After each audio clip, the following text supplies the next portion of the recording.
Un cauchemar récurrent. Une plongée dans les rêves troublants de Klein. Je me retrouvais piégé dans le même cauchemar nuit après nuit. Chaque nuit, la même scène se déroulait sous les yeux de Klein. Une silhouette sombre, enveloppée d'une cape à capuche, se tenait devant un monolithe imposant. L'air crépitait d'une énergie arcane. La silhouette levait les bras et des murmures résonnèrent dans mes rêves. J'essayais de donner un sens à tout cela, de saisir la signification de cette scène énigmatique. Mais le rêve se terminait toujours de la même manière. La silhouette se retournait et Klein voyait son propre visage le fixer du regard. Nuit après nuit, le rêve revenait, chaque fois plus vif que le précédent. Les murmures se faisaient plus forts, les mouvements de la silhouette plus précis. La peur me rongeait. Je savais que ces visions n'étaient pas de simples rêves, c'étaient des messages, des avertissements provenant des profondeurs du monde mystique que j'explorais. Et à mesure que la frontière entre le monde des rêves et la réalité s'estompait, Klein ressentait un sentiment croissant d'angoisse. Chaque fois qu'il se réveillait, les détails du rêve persistaient. Les murmures glaçants résonnaient encore à ses oreilles, l'image de la silhouette à capuche gravée dans son esprit. Je m'accrochais aux fragments d'informations, désireux de percer leur mystère. Je savais que derrière ces messages énigmatiques se cachait une vérité dangereuse, et j'étais déterminé à la découvrir.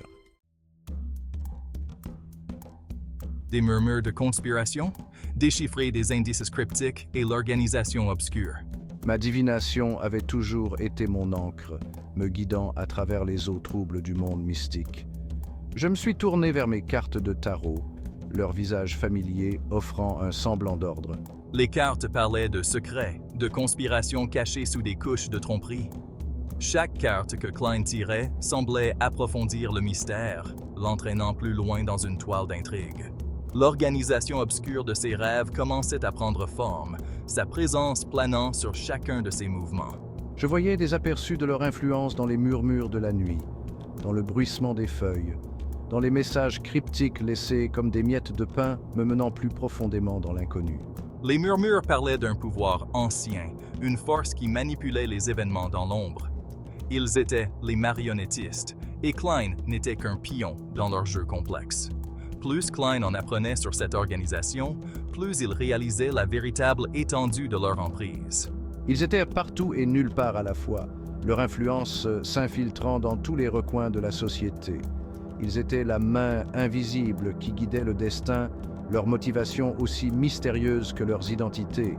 Klein sentit un frisson lui parcourir l'échine en réalisant qu'il ne se contentait pas de démanteler une conspiration. Il défiait un ennemi ancien et puissant. Le poids des secrets. Le passé caché d'Ian Wright et le danger imminent. Ian Wright, un nom murmuré à voix basse, un homme enveloppé d'énigmes. Ma divination m'avait conduit à cet antiquaire discret, un homme qui semblait exister à la périphérie du monde mystique, mais je savais qu'il en était autrement. Klein sentait une profondeur cachée chez Ian, un lien avec l'organisation obscure qui hantait ses rêves. Les indices pointaient vers un passé profondément enfoui, un passé qu'Ian voulait désespérément garder secret.